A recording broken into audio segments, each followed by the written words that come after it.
પાટણથી સમાચાર છે। એચએનજીયુમાં એબીવીપી જિલ્લા સંયોજક રાહુલ દેસાઈનું કથિત કૌભાંડ। એક જ વર્ષમાં 2 અલગ અલગ સંસ્થાઓમાંથી પરીક્ષાઓ આપી હોવાનો આક્ષેપ।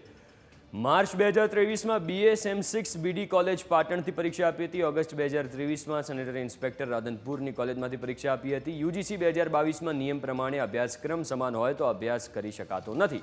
એનએસયુઆઈએ આ નિવેદન આપ્યું છે। રાહુલ દેસાઈના પુરાવાની નકલ વીસીને આપીને યોગ્ય તપાસની માંગ કરી છે। આજરોજ એનએસયુઆઈના વિદ્યાર્થી નેતાઓ દ્વારા એક આવેદનપત્ર આપવામાં આવેલું છે। કોઈ એક વિદ્યાર્થી છે જેણે એક જ વર્ષની અંદર 2 ડિગ્રી લીધેલી છે, બીએ સેમેસ્ટર 6 અને એમએની, અને એમએની સાથે એણે ડિપ્લોમા હેલ્થનો પણ ડિગ્રી લીધેલી છે અને એમનું એબીસીમાં 2 જગ્યાએ રજિસ્ટ્રેશન થયેલું છે। એમના બાબતે એમની રજૂઆત છે। અમે આના માટે યોગ્ય તપાસ કરાવીશું।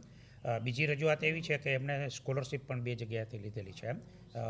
સ્કોલરશિપ આપવાની કામગીરી છે એ સરકારના અન્ય વિભાગ દ્વારા થતી હોય છે।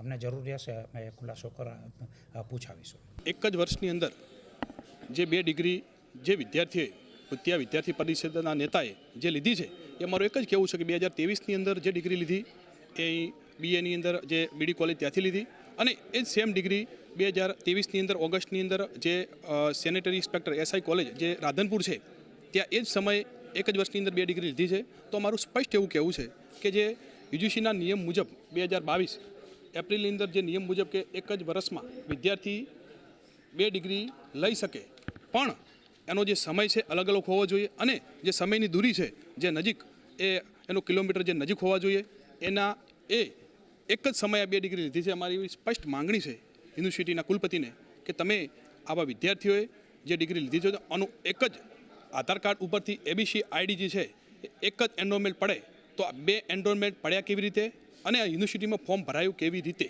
એ મારું સ્પષ્ટ કહેવું છે। એટલે સરકારશ્રીને નંબર વિનંતી છે કે આની જો આનો વિદ્યાર્થીએ જોનો શિષ્યવૃત્તિનો લાભ પણ લીધો હોય તો આના ઉપર જે પણ કાર્યવાહી કરવામાં આવે તો ગુનો પણ દાખલ કરવામાં આવે તો કરે, એવી અમારી સ્પષ્ટ માંગ।